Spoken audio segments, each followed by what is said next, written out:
ಎಲ್ಲರಿಗೂ ಯುಗಾದಿ ಹಬ್ಬದ ಶುಭಾಶಯಗಳು. ಯುಗಾದಿ ಹಬ್ಬ ಅಂದರೆ ಹಿಂದೂ ದೇಶಕ್ಕೆ ಅತಿ ದೊಡ್ಡ ಹಬ್ಬ.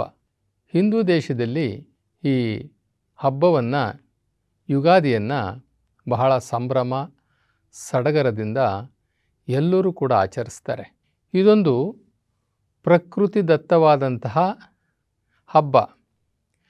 ನಮಗೆ ಎಷ್ಟೋ ಹಬ್ಬಗಳಿಗೆ ಹಬ್ಬದ ವಿಚಾರಗಳು, ಹಬ್ಬಗಳು ಏನಕ್ಕೆ ಬರ್ತವೆ, ಇದು ಯಾವ ಹಬ್ಬ, ಯಾವ ಕಾರಣಕ್ಕೆ ಈ ಹಬ್ಬವನ್ನು ನಾವು ಮಾಡ್ತೀವಿ ಅಂತಕ್ಕಂಥದ್ದು ತುಂಬ ಜನಕ್ಕೆ ಗೊತ್ತೇ ಇರಲ್ಲ. ಯಾಕೆ ಅಂತಂದರೆ ತಿಳ್ಕೊಳ್ಳುವಂತಹ ವ್ಯವಧಾನ ಇರುವುದಿಲ್ಲ, ಆಸಕ್ತಿನೂ ಇರುವುದಿಲ್ಲ. ಸುಮ್ಮನೆ ಏನು ಹಬ್ಬದಲ್ಲಿ ಒಂದಷ್ಟು ಮನೆಯಲ್ಲಿ ಏನಾದರೂ ಪದಾರ್ಥಗಳನ್ನು ಮಾಡೋದು, ಅದನ್ನು ಸವಿಯೋದು, ಏನೋ ಒಂದು ಮೋಜು. ಹಬ್ಬ ಅಂದ್ರೇ ಒಂದು ಖುಷಿ, ಇಷ್ಟಕ್ಕೆ ನಾವು ಸೀಮಿತರಾಗ್ತೀವಿ. ಆದರೆ ಪ್ರತಿಯೊಂದು ಹಬ್ಬಕ್ಕೂ ತನ್ನದೇ ಆದಂತಹ ವಿಶೇಷ, ತನ್ನದೇ ಆದಂತಹ ವೈಶಿಷ್ಟ್ಯತೆ ಇರುತ್ತೆ. ಅದರಲ್ಲೂ ಹಿಂದೂಗಳಿಗಂತೂ ತುಂಬ ಹಬ್ಬಗಳು. 12 ತಿಂಗಳಂತಂದರೆ 24 ಹಬ್ಬಗಳಿದ್ರೂ ಇದ್ದಾವೆ. ಆದರೆ ಬೇರೆಯವರಿಗೆ, ಅಂದರೆ ಬೇರೆ ಸಮುದಾಯದವರಿಗೆ, ಬೇರೆ ಧಾರ್ಮಿಕರಿಗೆ ಅಷ್ಟೊಂದು ಹಬ್ಬಗಳಿರಲ್ಲ. ಅವರು ಒಂದು 3-4 ಹಬ್ಬಗಳು ಮಾಡ್ಕೋತಾರೆ. ನಮಗೆ ಯಾಕೆ ಇಷ್ಟೊಂದು ಹಬ್ಬ, ನಮ್ಮ ಭಾರತೀಯರಿಗೆ ಯಾಕೆ ಇಷ್ಟೊಂದು ಹಬ್ಬ ಅಂತಂದರೆ, ನಾವು ಪ್ರಕೃತಿಗೆ ಹತ್ತಿರವಾಗಿ ನಡೆಯುವಂಥವ್ರು. ಪ್ರಕೃತಿಗೂ ನಮಗೂ ನಿಕಟವಾದಂತಹ ಸಂಪರ್ಕ ಇದೆ. ಆದ್ದರಿಂದ ನಾವು ಪ್ರಕೃತಿಯನ್ನೇ ನಂಬಿ, ಪ್ರಕೃತಿಯ ಮಡಿಲಲ್ಲಿ, ಪ್ರಕೃತಿಯ ಜೊತೆಯಲ್ಲಿ ಹೊಂದಾಣಿಕೆ ಮಾಡ್ಕೊಂಡು ಹೋಗುವಂತಹ ಸಂಪ್ರದಾಯ ನಮ್ಮ ಭಾರತೀಯ ಸಂಪ್ರದಾಯ.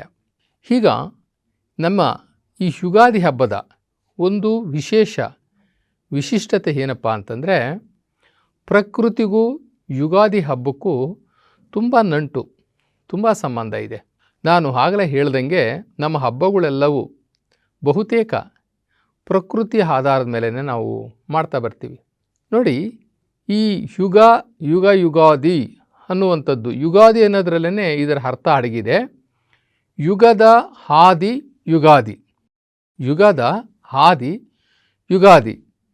ಈಗ ಎಷ್ಟೋ ಯುಗಮಾನಗಳನ್ನು ಈ ಪ್ರಕೃತಿ, ಈ ಭೂಮಿ, ಈ ಪ್ರಪಂಚ ಕಂಡಿದೆ. ಎಷ್ಟೋ ಯುಗಮಾನಗಳು. ಈಗ 4 ಯುಗಗಳು ಅಂತ ಕರಿತೀವಿ. ಕೃತಾಯುಗ, ತ್ರೇತಾಯುಗ, ದ್ವಾಪರ ಯುಗ, ಕಲಿಯುಗ. ಹೀಗೆ ಯುಗದಿಂದ ಯುಗಗಳಿಗೆ ಹೋಗುವಂತಹ ಈ ಕಾಲಮಾನವನ್ನು ಯುಗಾದಿ ಅಂತ ಹೇಳಿಬಿಟ್ಟು ನಾವು ಕರಿತೀವಿ. 5000 ವರ್ಷಗಳಿಗೆ ಒಂದು ಸಲ ಈ ಯುಗ ಸಮಾಪ್ತಿಯಾಗುತ್ತೆ ಅಂತ ಹೇಳಿಬಿಟ್ಟು ಜ್ಞಾನಿಗಳು ಹೇಳ್ತಾರೆ. 5000 ವರ್ಷಗಳು. ಈಗ ಈ ಭೂಮಿಗೆ ಇವತ್ತು ಯುಗಾದಿ ಹಬ್ಬವನ್ನು ಆಚರಣೆ ಮಾಡ್ತಾ ಇದ್ದೀವಿ. ಇದು ಪ್ರಕೃತಿಯ ಜನ್ಮದಿನ, ಇದು ಭೂಮಿಯ ಜನ್ಮದಿನ, ಇದು ಈ ಪರಿಸರದ ಜನ್ಮದಿನ, ಸೃಷ್ಟಿಯ ಜನ್ಮದಿನ. ನಾವು ಹೇಳಬೇಕು, ಹ್ಯಾಪಿ ಬರ್ತ್ಡೇ ಭೂಮಿ ಅಂತ ಹೇಳಬೇಕು, ಹ್ಯಾಪಿ ಬರ್ತ್ಡೇ ಪ್ರಕೃತಿ ಅಂತ ಹೇಳಬೇಕು, ಹ್ಯಾಪಿ ಬರ್ತ್ಡೇ ಪರಿಸರ ಅಂತ ಹೇಳಬೇಕು, ಹ್ಯಾಪಿ ಬರ್ತ್ಡೇ ಯುಗ ಅಂತ ಹೇಳಬೇಕು. 5000 ವರ್ಷಗಳಿಗೆ ಒಂದು ಸಮಾಪ್ತಿಯಾಗುವಂತಹ ಯುಗ. ಇದು ಯುಗದ ಹಾದಿಯಲ್ಲಿ ನಾವು ಹೋಗ್ತಾ ಇದ್ದೀವಿ. ಹಿಂದೆ ಎಷ್ಟು ಹೋಗಿದೆ ನಮಗೆ ಗೊತ್ತಿಲ್ಲ. ಮುಂದೆ ಎಷ್ಟು ಯುಗಗಳಿದ, ಮುಂದೆ ದಿನಮಾನಗಳು ಎಷ್ಟಿದ್ದಾವೆ, ವರ್ಷಗಳು ಎಷ್ಟಿದ್ದಾವೆ, ತಿಂಗಳುಗಳು ಎಷ್ಟಿದ್ದಾವೆ ನಮಗೆ ಗೊತ್ತಿಲ್ಲ. ಯಾಕೆ ಅಂತಂದರೆ ನಾವು ಮೊದಲಿಂದ ಇದ್ದವರಲ್ಲ. ಮೊದಲಿಂದ ಇದ್ರೂ ಕೂಡ ನಮಗೆ ನೆನಪಿಲ್ಲ. ದೇವರು ನಮಗೆ ಆ ನೆನಪನ್ನು ಕೊಟ್ಟಿಲ್ಲ. ಈ ಯುಗ ಯಾವಾಗ ಪ್ರಾರಂಭ ಆಯಿತು, ಯಾವಾಗ ಯುಗ ಅಂತ್ಯ ಆಗುತ್ತೆ, ಇದು ನಮಗೆ ಗೊತ್ತಿಲ್ಲ. ನಮ್ಮ ಅಲ್ಪ ಬುದ್ಧಿಗೆ, ಮಾನವನ ಅಲ್ಪ ಬುದ್ಧಿಗೆ ಇದು ನಿಲುಕದಂತಹ ವಿಚಾರ. ಈಗ ಉದಾಹರಣೆಗೆ ಈ ಯುಗಾದಿಯನ್ನು ನಾವು ಆಚರಣೆ ಮಾಡ್ತಾ ಇದ್ದೀವಿ ಅಂತಂದರೆ ಯುಗದ ಬಗ್ಗೆ ಒಂದಷ್ಟು ನಾಲೆಡ್ಜ್ ಬೇಕಲ್ಲ ನಮಗೆ. ಯುಗ ಅಂದ್ರೇನು, ಯಾವ ದಿನದಿಂದ ಪ್ರಾರಂಭ ಆಯಿತು, ಯಾವಾಗ ಅಂತ್ಯ ಆಗುತ್ತೆ, ಇದು ತುಂಬ ಕಷ್ಟವಾದ ಕೆಲಸ. ಇದು ಪ್ರಕೃತಿ, ಇದು ಶಿವನ ಲೀಲೆ, ಇದು ಶಿವನ ಕೆಲಸ.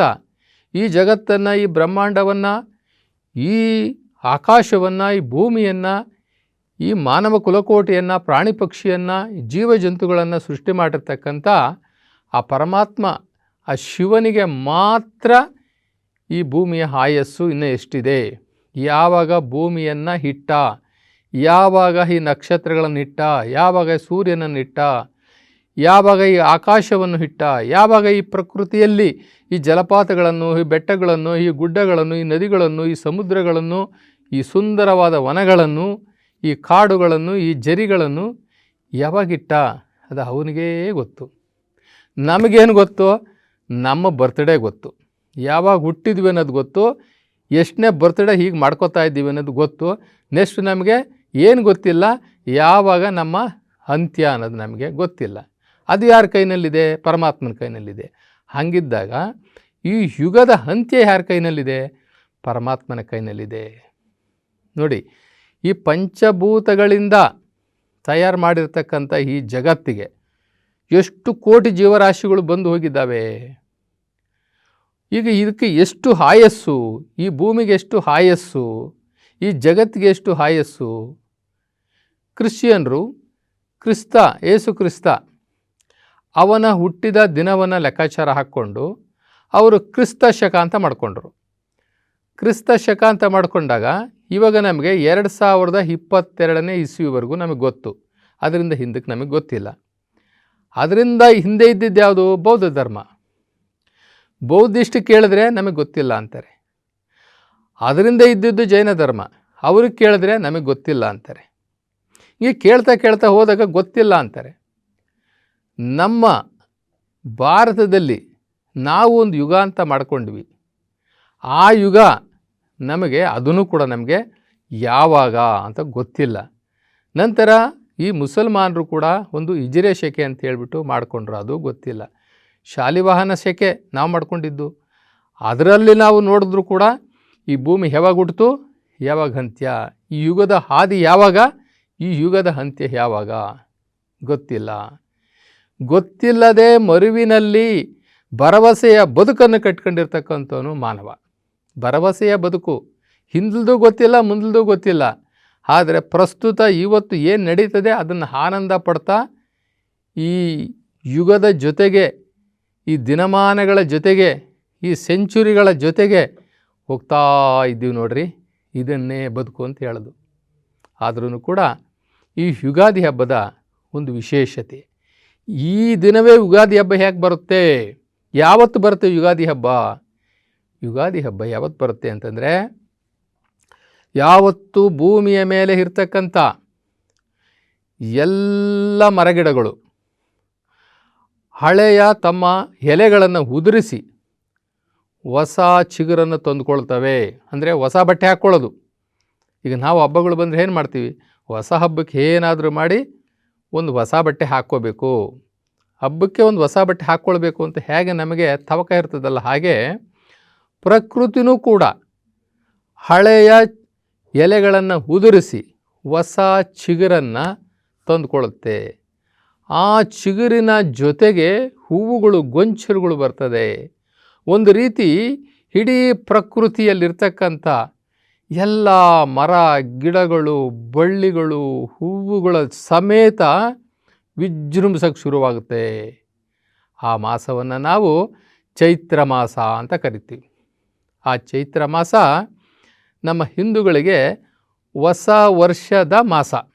ಇನ್ನು 12 ತಿಂಗಳು ಇರ್ತದೆ. ಚೈತ್ರ, ವೈಶಾಖ, ಜ್ಯೇಷ್ಠ, ಆಷಾಢ, ಶ್ರಾವಣ, ಭಾದ್ರಪದ, ಆಶ್ವಯುಜ, ಕಾರ್ತಿಕ, ಹಾಗೆ ಬರ್ತದಲ್ಲ. ಅದರಲ್ಲಿ ನಮ್ಮದು ಇದು ಈ ಒಂದು ಚೈತ್ರ ಮಾಸ. ಈ ಚೈತ್ರ ಮಾಸವನ್ನು ನಾವು ಈ ಪ್ರಕೃತಿಯಲ್ಲಾಗುವಂತಹ ಬದಲಾವಣೆಗಳನ್ನು ಮನಸ್ಸಿನಲ್ಲಿಟ್ಕೊಂಡು ಅಥವಾ ಕಣ್ಣಲ್ಲಿ ನೋಡಿ, ಓಹೋ ಪ್ರಕೃತಿಗೆ ಇದು ಜನ್ಮದಿನ, ಎಷ್ಟನೇ ಜನ್ಮದಿನ ಅಂತ ಗೊತ್ತಿಲ್ಲ, ಬರ್ತ್ಡೇ, ಪ್ರಕೃತಿಯ ಬರ್ತ್ಡೇ. ಯುಗಗಳು 100 ವರ್ಷ ತುಂಬಿತು, 1 ವರ್ಷ ಆಯಿತು. 100 ವರ್ಷಗಳು ತುಂಬಿತು, ಈ ಪ್ರಕೃತಿಗೆ 1 ವರ್ಷ ಆಯಿತು. ಮನುಷ್ಯನ ಆಯುಷ್ಯವನ್ನು ಅಳಿಬೋದು, ಯಾಕೆಂದರೆ ಅವನಿಗೆ ಡೇಟ್ ಆಫ್ ಬರ್ತ್ ಗೊತ್ತಿರ್ತದೆ. ಆ ಡೇಟ್ ಆಫ್ ಬರ್ತು ಪ್ರಕಾರವಾಗಿ ಮನುಷ್ಯನ ಆಯಸ್ಸನ್ನು ಅಳಿಬಹುದು. ಈ ಭೂಮಿಯ ಆಯಸ್ಸು ಯಾರಿಗೂ ಗೊತ್ತಿಲ್ಲ. ಯಾಕೆ ಅಂತಂದರೆ ಇಂದಲಿಂದ ಯಾರು ಉಳಿದಿಲ್ಲ, ಮುಂದೆ ಯಾರು ಉಳಿಯೋದಿಲ್ಲ. ಜನರ ಆಯಸ್ಸು ಅಲ್ಪ ಆಗಿರೋದ್ರಿಂದ ಅವನಿಗೆ ಪರಮಾತ್ಮ ಶಿವ ನೆನಪಿನ ಶಕ್ತಿಯನ್ನು ಆಯಾ ಜನ್ಮಕ್ಕೆ ಅಷ್ಟೇ ಕೊಡೋದ್ರಿಂದ ಭೂತ ಭವಿಷ್ಯತ್ತು ವರ್ತಮಾನ ಇವ್ಯಾವನ್ನು ಕೂಡ ಒಟ್ಟಿಗೆ ಕೊಡಲ್ಲ, ಕೊಟ್ಟು ಇಲ್ಲ. ಹೀಗಾಗಿ ಈ ಭೂಮಿಯ ಆಯಸ್ಸು, ಈ ಪ್ರಕೃತಿಯ ಆಯಸ್ಸು, ಈ ಸೃಷ್ಟಿಯ ಆಯಸ್ಸನ್ನು ಯಾರೂ ಕೂಡ ಅಳಿಲಿಕ್ಕೆ ಸಾಧ್ಯ ಇಲ್ಲ.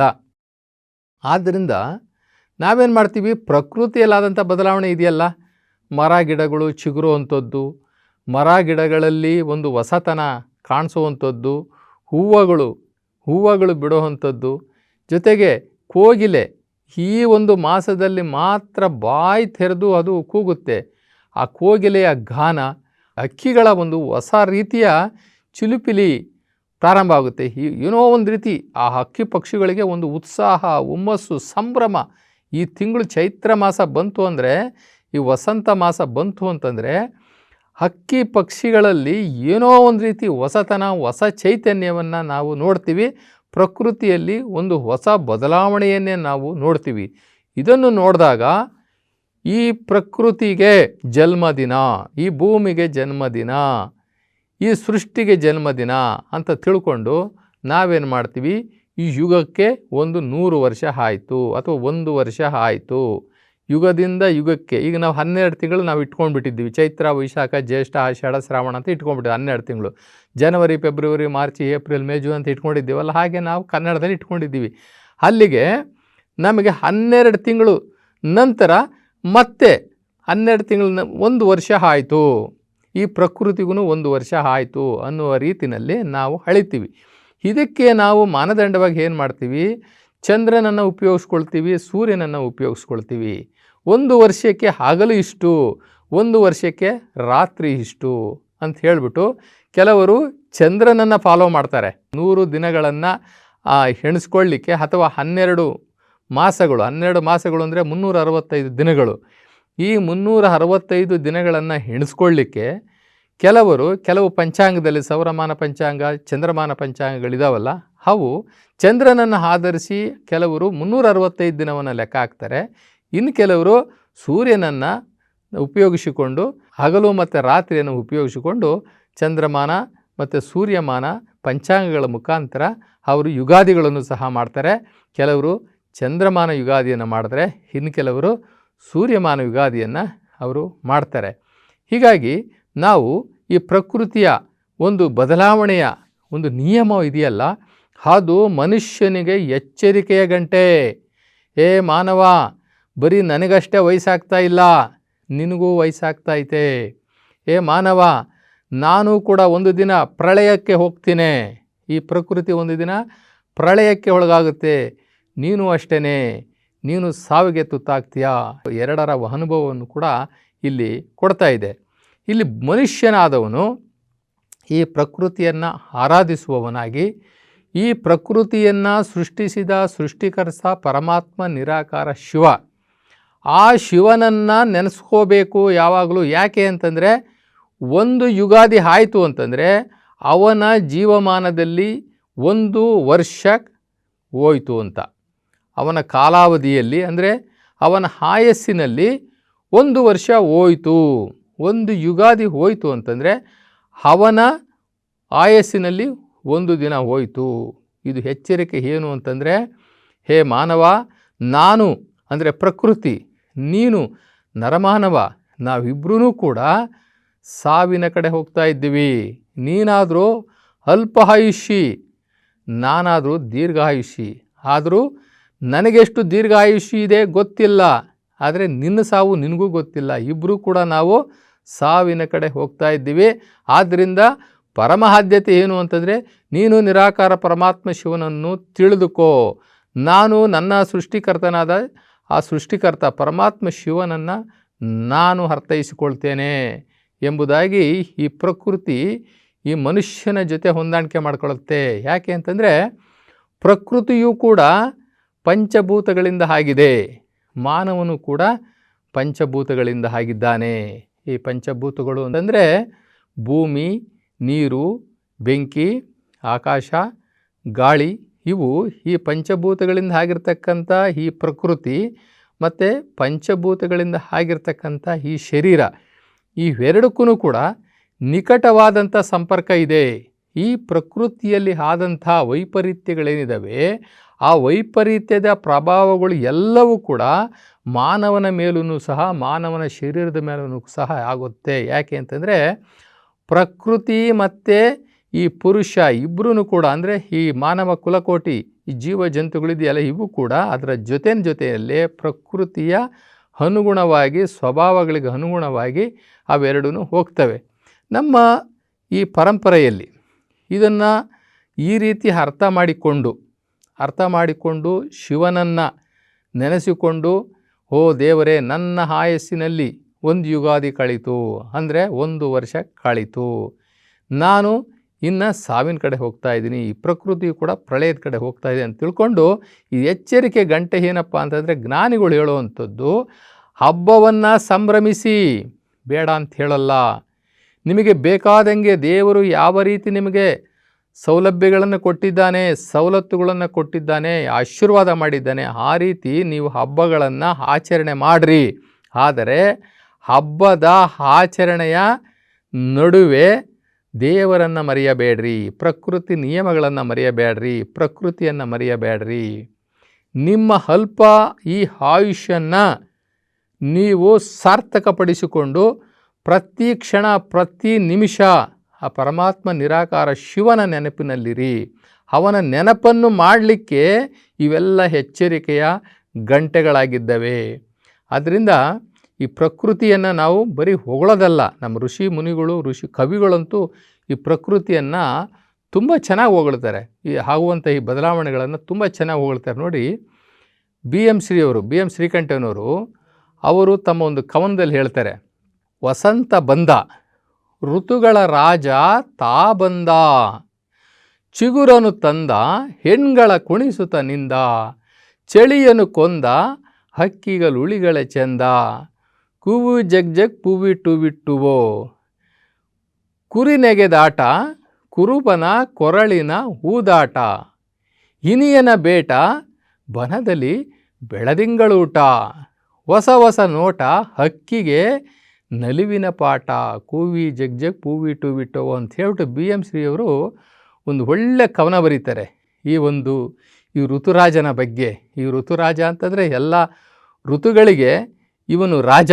ಈ ಯುಗಾದಿ ಹಬ್ಬದ ಈ ಚೈತ್ರ ಮಾಸದ ಸೊಬಗಿನ ಬಗ್ಗೆ ಬಿ ಎಂ ಶ್ರೀಯವರು ಒಂದು ಕಡೆ ಬರೆದ್ರೆ, ವರಕವಿ ಬೇಂದ್ರೆಯವರು ಈ ಪ್ರಕೃತಿಯಲ್ಲಾಗುವಂತಹ ಬದಲಾವಣೆ, ಈ ಪ್ರಕೃತಿಯ ಹಾದಿ, ಈ ಯುಗಾದಿ, ಈ ಯುಗದ ಸಂಭ್ರಮವನ್ನು ಕುರಿತು ವರಕವಿ ಬೇಂದ್ರೆಯವರು ಒಂದು ಕಡೆ ಬರೀತಾರೆ. ಅವರು ಯುಗಾದಿ ಕಳೆದರೂ ಯುಗಾದಿ ಮರಳಿ ಬರುತ್ತಿದೆ, ಹೊಸ ವರುಷಕ್ಕೆ ಹೊಸ ಹರುಷವ ಹೊಸದು ತರುತ್ತಿದೆ. ಪ್ರತಿಯೊಬ್ಬ ಮನುಷ್ಯನಿಗೂ ಕೂಡ ಪ್ರತಿದಿನ ಪ್ರತಿ ಯುಗಾದಿ ಹೊಸದ್ದೇ. ಇವತ್ತು ನಾವು ರಾತ್ರಿ 12 ಗಂಟೆ ಕಳೀತು ಅಂತಂದರೆ ನಾಳೆ ನಮಗೆ ಹೊಸ ದಿನವೇ, ಪ್ರತಿಯೊಬ್ಬರಿಗೂ ಕೂಡ ಹೊಸ ದಿನವೇ.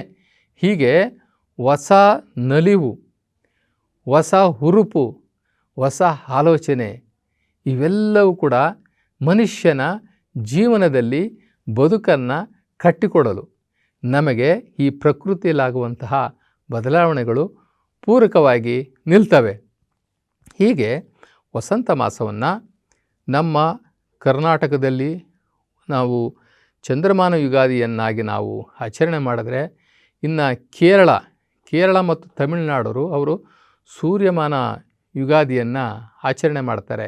ಹೆಚ್ಚು ಕಡಿಮೆ ಆಚರಣೆಗಳು ಒಂದೇ ಥರ ಇರ್ತವೆ. ಈಗ ರೈತ ಬಹುತೇಕ ಅವನು ರೈತ ಚಟುವಟಿಕೆಗಳನ್ನು ಅಂದರೆ ವ್ಯವಸಾಯದ ಚಟುವಟಿಕೆಗಳನ್ನು ಈ ತಿಂಗಳಲ್ಲಿ ಸ್ಥಗಿತಗೊಳಿಸಿರ್ತಾನೆ. ಅವನಿಗೆ ಎಲ್ಲ ಆಹಾರ ಧಾನ್ಯಗಳನ್ನೆಲ್ಲ ಕಣದಲ್ಲಿ ಒಕ್ಕಿ ಅದನ್ನು ತಗೊಂಡು ಬಂದು ಮನೆಯಲ್ಲಿ ಆಹಾರ ಧಾನ್ಯಗಳನ್ನು ಕೂಡಿಟ್ಕೊಳ್ತಾನೆ. ಮತ್ತು ದನ ಕರುಗಳನ್ನು ಬದಲಾವಣೆ ಮಾಡಿಕೊಳ್ಳುವಂಥ ಯುಗ.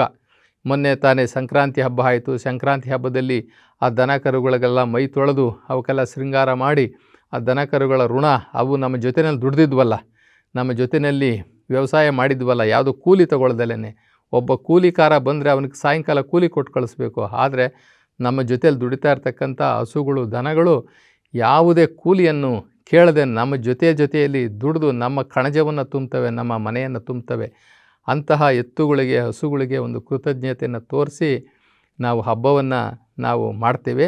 ಈ ಯುಗಾದಿಯಲ್ಲಿ ರೈತ ಏನು ಮಾಡ್ತಾನೆ, ಬೆಳಗ್ಗೆ ಬೇಗ ಎದ್ದು ಅವನು ಸೂರ್ಯೋದಯಕ್ಕೆ ಮುಂಚೆ ಮೈಗೆಲ್ಲ ಎಣ್ಣೆ ಹಾಕ್ಕೊಳ್ತಾನೆ. ಮೈಗೆಲ್ಲ ಎಣ್ಣೆ ಹಾಕ್ಕೊಂಡು ಯಾಕೆ ಅಂತಂದರೆ ಇದು ಸ್ವಲ್ಪ ಈ ಚೈತ್ರ ಮಾಸದಲ್ಲಿ ಬಿಸಿಲು ಜಾಸ್ತಿ ಇರ್ತದೆ.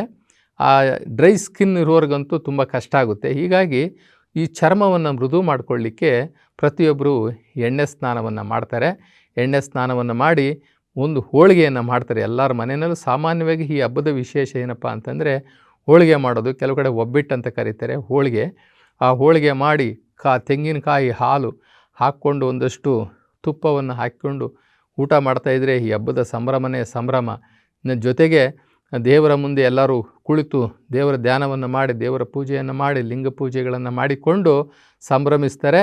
ಇವತ್ತಿನ ವಿಶೇಷ ಏನಪ್ಪ ಅಂತಂದರೆ ಏನೇ ಸಿಹಿ ಪದಾರ್ಥಗಳನ್ನು ನಾವು ತಿಂದ್ರೂ ಕೂಡ ನಾವು ತಿನ್ನುವಂಥದ್ದು ಇವತ್ತು ಪ್ರಸಾದ ರೂಪದಲ್ಲಿ, ದೈವ ಪ್ರಸಾದ ರೂಪದಲ್ಲಿ ನಾವು ತಿನ್ನುವಂಥದ್ದು ಏನಪ್ಪ ಅಂತಂತಂದರೆ ಬೇವು ಬೆಲ್ಲ.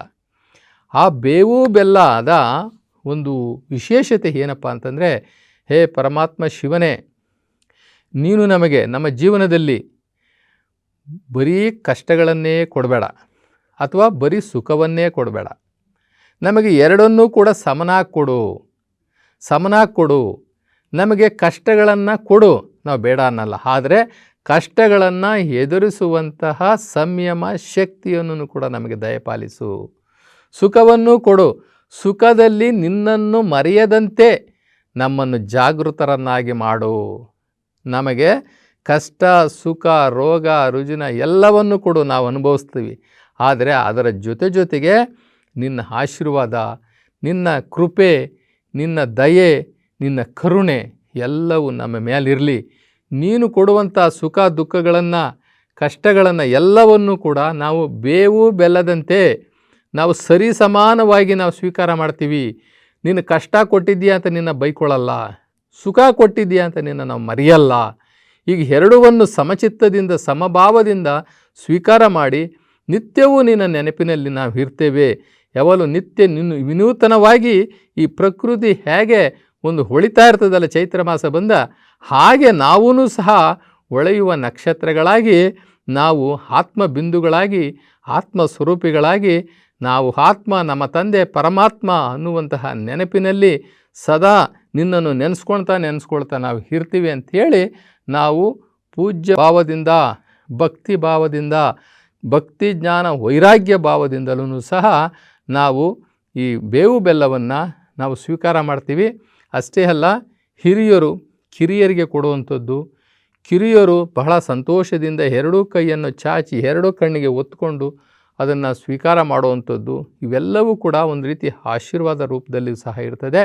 ಇದರಲ್ಲಿ ನಾವು ಕಾಣ್ಕೊಳ್ತೇವೆ ಈ ಹಿಂದೂ ಸಂಪ್ರದಾಯದಲ್ಲಿ, ಈ ಹಿಂದೂ ಪರಂಪರೆಯಲ್ಲಿ ಎಂತಹ ಪವಿತ್ರವಾದಂತಹ ಅರ್ಥಗಳು ಅಡಗಿದೆ. ಆ ಬೇವು ಬೆಲ್ಲ ಅಂತಕ್ಕಂಥದ್ದು ಸಿಹಿ ಕಹಿ, ಈ ಸಿಹಿ ಕಹಿ ಅಂತಕ್ಕಂಥದ್ದು ಬದುಕಿನ ದಿನನಿತ್ಯದ ಪ್ರತಿ ಕ್ಷಣದಲ್ಲಿ ಅನುಭವಿಸುವಂತಹ ಕಷ್ಟ ಸುಖಗಳು, ಕಷ್ಟ ನಷ್ಟಗಳು, ದುಃಖ ದುಮ್ಮಾನಗಳ ಜೊತೆಗೆ ನಾವು ಹೋಗ್ತಾ ಇರೋದ್ರಿಂದ ನಾವು ಎಂತಹ ಸಂದರ್ಭದಲ್ಲೂ ಹಿಗ್ಗದೆ, ಕುಗ್ಗದೆ, ಜಗ್ಗದೆ, ಬಗ್ಗದೆ ನಾವು ಆ ಪರಮಾತ್ಮನ ನೆನಪಿನಲ್ಲಿ ಇನ್ನೊಂದು ಯುಗವನ್ನು, ಮುಂದಿನ ವರ್ಷ ಒಂದು ಯುಗಾದಿ ಬರ್ತದಲ್ಲ, ಈ 12 ತಿಂಗಳು ಆದಮೇಲೆ ಆ ಯುಗದವರೆಗೂ, ಆ ಯುಗಾದಿಯವರೆಗೆ ನಾವು ಇದೇ ಹುಮ್ಮಸ್ಸಾಗಿ ನಾವು ಸಂತೋಷವಾಗಿ ಪರಮಾತ್ಮ ನಿರಾಕಾರ ಶಿವನ ನೆನಪಿನಲ್ಲಿ ಸದಾ ನಾವು ಇರ್ತೀವಿ, ಸಮೃದ್ಧಿಯಾಗಿರ್ತೀವಿ. ನಮ್ಮ ಮನೆ, ನಮ್ಮ ಮನಗಳು, ನಮ್ಮ ಜಗತ್ತು, ನಮ್ಮ ಪರಿಸರ, ನಮ್ಮ ಊರು, ನಮ್ಮ ಕೇರಿ, ನಮ್ಮ ದೇಶ, ಇಡೀ ಪ್ರಪಂಚಕ್ಕೆ ಒಳಿತಾಗಬೇಕು.